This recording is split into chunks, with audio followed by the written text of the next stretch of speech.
multiples splendeurs et décadence. Bonjour, bonsoir, c'est cela. Avons-nous inventé quelque chose? Bien sûr, nous avons inventé pas mal de choses. Des procédés pour repousser la mort, un tant soit peu. D'autres procédés pour rendre la vie plus agréable et plus facile. Le moyen de voyager au-dessus des nuages, traverser l'océan sans risque. Nous avons rendu les distances très courtes, d'un point à un autre. Et beaucoup d'autres choses encore. Par exemple, l'anesthésie, en 1846. Avant cette date, et bien après dans certaines parties du monde, il arrivait souvent aux médecins de fouiller avec les doigts dans la plaie du patient pour provoquer une telle douleur que le blessé s'évanouissait pour permettre les soins nécessaires à l'ablation d'un membre en toute tranquillité. Le vaccin rabique en 1885, celui de la polio en 1955, les premiers pas sur la Lune en 69, ainsi de suite. On a fait beaucoup de progrès depuis le déluge. Sans oublier bien sûr le fil à couper le beurre. Ça aussi, c'est très important. Mais la plus sublime, la plus grande de nos inventions est la plus triste aussi. Reste encore et toujours la Sainte Guerre. Nous sommes passés des griffes à la massue, de la massue à l'arc, de l'arc au bronze, du bronze au fer, du fer à l'acier, de l'acier à la poudre, et de la poudre à l'uranium. Tant que la Terre tournera autour du Soleil, tant qu'existera la foi et la chaleur, l'ombre et la lumière, il y aura toujours un combat entre les hommes. La guerre est une chose normale et naturelle. Elle est présente partout en permanence.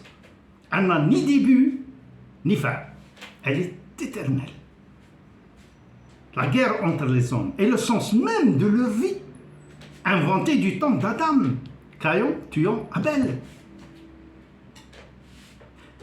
Même les chefs d'État partagent entre eux le sel et le pain quand ils se rendent visite les uns aux autres. Et le lendemain, ils sont en guerre par personne interposée. Cela est très important. Sinon, cette guerre n'aura pas lieu. Donc moi, mes amis, je ne crois pas au partage du pain et du sel. أنا ما نآمنش بالعشرة بالملح والعدس. أنا نعرف باللي الفحل قليل بزاف، ولكن من البغل أجي ما تدي، كيما كاينة البيع والكلباش لا منها. Toute vérité est relative. Et cela dépend qui vous l'avons. L'humanité est bizarroïde. Le chômeur veut du travail, alors que l'ouvrier a le ras-le-bol du pointage.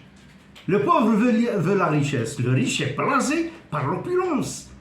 Le célèbre porte des lunettes noires pour passer inaperçu, alors que le frustré veut être reconnu. Le célibataire veut se marier et le marié veut divorcer. Le noir veut être blanc. Le blanc a marre de sa pâleur et tient absolument à bronzer. Bon sang de balai à chiottes. Acceptez ce que vous avez ou ce que vous n'avez pas. Dans ce monde de dingue, de comparaison constante et de compétition incessante. Les normes sociales établies ont fait de la vie de l'homme un enfer au quotidien et un carrousel de convoitises. Tu es libre de penser que tu es con, mais tu es con de penser que tu es libre. Fais mieux que le voisin, tout est là. Des fois, je me dis que le signe le plus évident de l'existence d'une intelligence extraterrestre dans l'univers est qu'ils n'ont pas essayé de nous contacter. Vous savez, la connerie est infiniment plus fascinante que l'intelligence, car elle n'a pas de limite, alors que l'intelligence, si. le Covid nous a montré au moins une chose. Beaucoup de gens sont plus beaux avec le masque. Généralement, l'esprit humain ne s'active que sous l'impulsion du profit. Imaginez si les arbres pouvaient donner la Wi-Fi. Tout le monde planterait devant sa maison des arbres et le monde serait totalement reboisé. Les fruits ne manqueront pas, l'ombre non plus. L'érosion sera bannie. Malheureusement, les arbres ne donnent pas la Wi-Fi. Ils donnent surtout l'oxygène, vital à l'homme et à la planète. Mais la Wi-Fi aurait été mieux. Nous sommes subordonnés à la nature. Mais pourtant, nous voulons la dominer, la servir à notre seul profit. Les animaux ne le font pas. Voilà pourquoi nous sommes plus intelligents. Ou plus cons. Au choix. Les hommes ont la fausse idée que la terre leur appartient, alors que c'est eux qui appartiennent à la terre. C'est elle la créatrice de l'homme et non l'inverse. Et entre nous, cette belle nature en dehors et en apparence est hideuse en dedans. Moi, je voudrais bien qu'une race d'aliens venus du fin fond de l'espace nous colonise. Et je suis sûr qu'une espèce venue de si loin avec la technologie nécessaire pour franchir des millions d'années-lumière seront beaucoup mieux civilisés que les primates qui dirigent cette planète. Sauf Adam et Ève. Nous descendons tous d'un camp, à un moment ou à un autre. الدنيا طولها بحال عرضها فين ما تصد تلقى la même équation. Et ça, c'est dû à la promiscuité des cons. Être con est tout à fait supportable tant qu'on l'est assez suffisamment pour ne pas savoir qu'on l'est. Vous savez, des chercheurs qui cherchent, on en trouve. Mais des chercheurs qui trouvent, on en cherche. Vous dites à un con qu'il y a 500 milliards, 200 millions et 13 étoiles dans l'univers. Il vous croira sans peine. Mais vous lui dites que la peinture n'est pas encore sèche, il touchera. Généralement, l'homme combat la bêtise, mais cultive la connerie comme s'il voyait une différence. Vous savez, la politesse et les conneries sont les plus et les mieux partagées au monde. Le progrès marche côte à côte avec la cupidité. Quand un homme intelligent crée un outil, il y a toujours un con pour en faire une arme. Alors Einstein, avec ses travaux sur la physique, a créé l'idée de la fission nucléaire. Oppenheimer en a fait une bombe. Qui des deux est le plus con? Ce dernier avait dit devant les journalistes au moment où il fabriquait la première bombe atomique. Avec nos travaux, nous allons sauver des vies. De quelle vie il parlait? Là, vous mettez le pied dans un cloaque bien purulent et qui terriblement fait peur et dangereux. Et face à cette alternative, nous sommes confrontés à la peur de la peur qui fait peur. Car nous serons devant un cover-up qui couvre tout au plus haut niveau, comme celui d'Harry Truman avec Little Boy et Fat Man. Et ne croyez pas les bobards des uns et des autres. Les promesses n'engagent que ceux qui y croient. Moi, je nourris aucune illusion sur l'espèce humaine. Vous savez, à la fin de la Deuxième Guerre mondiale, les services de sécurité américains avaient froidement recyclé un grand nombre de gestapistes utiles pour les besoins de la guerre froide qui allaient les opposer à l'Union soviétique. Le génie d'Oppenheimer, on le connaît tous. Il a fini par anéantir Hiroshima et Nagasaki avec le génocide et l'anéantissement qui figurent dans l'histoire. Aujourd'hui, son génie C'est traduit par Sarmat ou Satan 2 russe, où une seule fusée peut emporter 10 ogives nucléaires qui peuvent d'un seul coup anéantir tout un pays avec son peuple. Vous voyez, tout le monde ment pour le plaisir parfois. La terre repose sur l'axe du mensonge et de la duplicité. Dans les années 90, Bill Gates était le plus grand prédateur économique du monde. Il a écrasé une multitude de petites entreprises pour asseoir la sienne.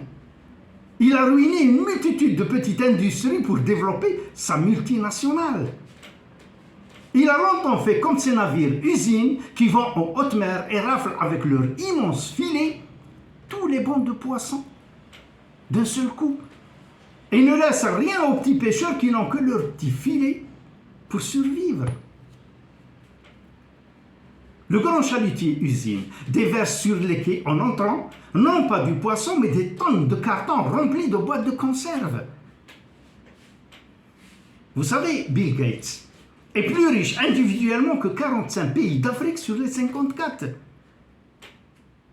Et si l'homme riche continue à polluer de la sorte, il se retrouvera forcément avec une vie bunkerisée. Le futur de notre avenir dépend de ce que nous faisons au présent.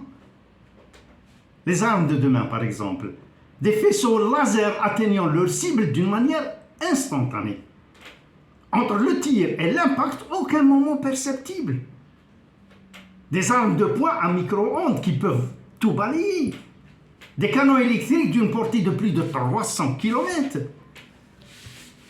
La bombe thermonucléaire, étant la plus puissante et la plus dévastatrice pour l'instant, deviendra un lance-pierre comparé à l'antimatière, où 1 gramme équivaut à 3 fois Hiroshima.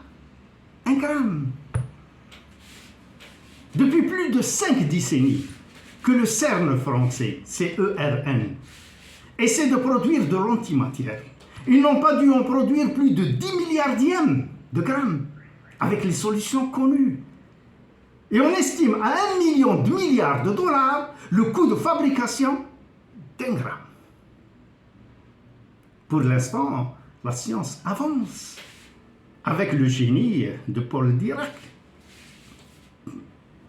Vous savez, l'histoire est toujours écrite par les vainqueurs. Et quand les lois sont faites par ceux justement qui échappent aux lois, le débat est clos. Voilà pourquoi finalement la fin justifie tous les moyens. La CIA inonde les USA de drogue pour renflouer ces caisses noires afin de promouvoir financièrement, discrètement, parce qu'ils savent que c'est illégal, et militairement les groupes obscurs à prendre le pouvoir dans les pays hostiles à la politique américaine. Tiens, je vous donne le nom d'un grand menteur, imaginaire bien sûr, mais qui symbolise parfaitement toute cette hypocrisie. Ce menteur avait le verbe facile et fleuri, comme tous les escrocs. Admiré par toutes les générations, tellement admiré que certaines firmes ont adopté son nom pour leurs produits de luxe. Don Juan de Tenerio, plus connu comme Don Juan. Pièce de théâtre écrite au XVIIe par Tirso de Molina. Reprise améliorée et mise à la portée du grand public par Molière. Le mensonge est partout. L'idéal communiste, par exemple, a volé en éclats juste après l'effondrement de l'URSS. Plus de 70 ans de propagande, de discours enflammés, de passion et de tromperie avec les morts que cela suppose. Les diplomates, par exemple. Pourquoi sont-ils au-dessus des lois? Parce qu'ils ont fait tout simplement des lois pour cela. L'humilité diplomatique. Ils ne peuvent être jugés, ni même interrogés par aucune police ni douane. Les diplomates peuvent être des criminels et ne pourront jamais être jugés. Aucun bien, ni compte bancaire d'un diplomate ne peut être saisi. Il est en dehors de toute poursuite. Ce passe-droit et cette façon de faire pour isoler et protéger les décideurs de la planète. Ces principes ont été adoptés et signés par tous les États du monde, par la Convention de Vienne en 1961. Par ici la bonne soupe. Pourquoi cette dérobade devant la justice? Pourquoi ce statut privilégié? Est-ce pour faire leur petite ou grosse affaire tranquillement, en toute impunité? Le penser est légitime.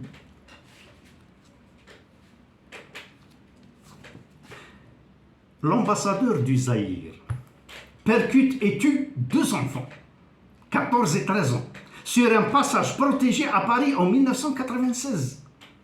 Puis il s'envole chez lui au Zaïre sans que la police puisse intervenir. Immunité diplomatique. La France fait pression sur le président Mobutu pour qu'il retire l'immunité aux diplomates afin qu'ils puissent être jugés en France. Lieu du crime. Parce qu'il s'agit d'un double crime, ni plus ni moins. Une voiture qui fonce à 120 km en plein centre-ville et qui percute 2 gosses sur un passage protégé ne peut être qu'un crime aggravé. Il ne s'agit point d'un voyou au volant. Quoique la différence, je m'excuse, je ne la vois pas, mais d'un diplomate supposé responsable. Si un personnage de cette valeur peut faire mieux qu'un gangster, alors pourquoi accabler Pierre Palmade? Pourquoi 2 poids 2 mesures? Bras de fer entre Chirac et Mobutu. Politiquement et diplomatiquement, l'affaire est jugée entre eux. Donner, comme toujours, le change. Ménager le chou et la chèvre. L'ambassadeur, 3 mois après, est jugé. 2 ans de prison avec sursis et 56 000 francs d'amende pour excès de vitesse. La mort des 2 gosses, c'est la faute à pas de chance. Ils étaient au mauvais endroit au mauvais moment. Point. Circuler, il n'y a rien à voir. Voilà toute la valeur de 2 petits garçons devant l'humilité d'un diplomate tueur. Je vous signale par ailleurs que cet ambassadeur est devenu ministre des Affaires étrangères après la chute de Mobutu. Vous pouvez trouver mieux? Je vous crois sans peine. La morale. La morale assure que la fin ne peut justifier tous les moyens. Car selon elle, il y a des moyens qui ne peuvent être justifiés par aucune fin. Hiroshima et Nagasaki, par exemple, peuvent-elles être justifiées par l'écrasement de l'armée nippone et la même mise des USA sur le Japon? Difficile à croire. Et pourtant, c'est le cas. Une fois la guerre terminée, le procès de Nuremberg a aligné les dignitaires nazis et japonais sur le banc des accusés pour crimes de guerre. Et les génocidaires d'Hiroshima et de Nagasaki ont-ils été inquiétés? Absolument pas. C'étaient eux les vainqueurs, donc au-dessus du panier. Pas de procès pour eux. Paul Tibet, après avoir atomisé Hiroshima, il a été promu général et reçu en héros en Amérique. Défilé sur Broadway en décapotable, confettis et champagne. Dites-vous bien qu'il n'y a qu'une seule chose qui dit la vérité en ce bas monde. C'est le miroir. Et il lui arrive lui aussi de mentir. Le miroir concave et convexe. Il est plus facile de mentir à la face du monde que d'être honnête avec soi-même. C'est une citation bien connue. Le Christ avait dit « La vérité vous libérera ». C'est complètement faux. Car en réalité et historiquement, la vérité vous emprisonne, tout simplement. Dans l'Église catholique, par exemple, la religion n'est pas fondée sur un système rationnel de preuves et de vérité.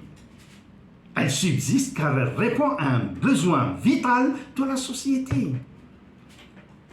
Jésus n'était pas riche. Il n'était qu'un charpentier, fils de charpentier. Il a été crucifié parce qu'il était un hors-la-loi. Jésus et ses amis étaient tous des pauvres et ils voulaient changer les choses. Ils ont heurté les riches avec leurs idées nouvelles. Et comme je l'ai déjà dit dans une précédente vidéo, devant les riches, les pauvres ne peuvent gagner. Car les riches ont beaucoup d'argent et payent des pauvres pour écraser d'autres pauvres. Regardez Spartacus. D'abord pour l'histoire. Il s'appelle Spartacus mais n'est pas originaire de Sparte. C'était un Thrace, autant dire un Bulgare. Il a été écrasé avec son armée d'esclaves par l'ordre de Crassus, qui avait payé les légions romaines pour faire ce travail. Donc des pauvres payés pour écraser d'autres pauvres non payés. Qui ces derniers se sont révoltés juste pour le droit d'exister en tant qu'hommes, et non en tant qu'esclaves sur cette planète, qui n'était pas la leur, mais celle des riches, tout comme aujourd'hui, 22 siècles après. Il faut se dire, mes amis, que nous tous, la majorité écrasante et écrasée, que nous sommes nés sur une planète qui n'est pas la nôtre, mais la leur, où tu joues le jeu, où tu t'embarques pour ailleurs. Par la suite, l'idée de Jésus était bonne pour les riches. Récupérer le mouvement créé par Jésus et ses compagnons pour devenir plus riches encore. Et en même temps, contrôler la pensée des fidèles. Et cela a donné le Vatican. Finalement, la moralité n'est bonne et applicable que pour les pauvres. Les riches et les puissants peuvent se payer le luxe d'être immoraux. Je vous donne une idée de l'immoralité, la corruption et la décadence du monde des riches à notre époque. Un casino où se pratiquent les jeux du hasard est par définition un instrument de corruption et de mensonge, puisque tous les équipements des jeux du hasard n'ont rien d'hasardeux. Ils sont tous pipés et de temps à autre un gagnant pour motiver les gogos qui croient au Père Noël. Le plus souvent, le gagnant fait partie de la maison pour pousser les gens à miser, à jouer. Et quand on voit un baron de casino qui a bâti sa fortune et son empire avec les jeux du soi-disant hasard, devenir président du plus puissant pays au monde, je me demande de quel monde nous parlons là. Prenez par exemple le Rocher, Monaco. Moins de 2 km² qui ne survit que par les casinos et les comptes offshore, où les scandales de corruption se suivent et se ressemblent, éclaboussant même la famille princière. Moi, je crois en la principauté d'Albert de Monaco, pas à son principat. Vous savez, de par le monde, on est, excusez-moi le terme, dans la merde sociale. Et le monde est comme une pyramide. Il y a quelques mecs tout en haut, et ils ne laissent personne monter jusqu'à eux. Et plus on descend, plus on est nombreux. Et plus on descend encore, plus l'odeur des chiottes est forte. À toi de faire avec. Il y a ceux qui arrivent quand même à monter pour service rendu. Et les plus nombreux, tout en haut, les plus féroces et les moins gentils, sont ceux qui naissent au sommet. Marc Aurèle avait dit que la force me soit donnée de supporter ce qui ne peut être changé, et le courage de changer ce qui peut l'être, mais aussi la sagesse de distinguer l'un de l'autre. Cette citation a plus de 20 siècles. La mort est aussi un moment qui doit et mérite d'être vécu. J'aime à penser que Marc Aurèle a trouvé à la fin de la sienne cette paix que nous cherchons tous et que très peu d'entre nous trouvent. Le gros sait qu'il est gros. Le grand sait qu'il est grand. Et pourquoi le con ne le sait pas? C'est pour cela que j'ai pris le monde et l'humanité en grippe. Peut-être parce que j'ai beaucoup lu. Et dans toute lecture, il y a du bon et du mauvais. Le problème, c'est qu'il y a plus de mauvais que de bon. Forcément, la teinte grise prend le dessus. Mieux vaut-il être aimé ou craint? La question est bonne. Les deux, c'est mieux. Mais c'est très difficile. Comme disait Brassens, moi, si le choix m'échoue, d'une manière nette et brutale, la crainte fera l'objet de mon choix. J'opterai, tout comme Cicéron, à la crainte. Qu'ils me haïssent, pourvu qu'ils me craignent, avait-il dit. Vous savez, la peur, c'est plus solide que l'amour. Une amitié peut toujours se vendre ou s'acheter.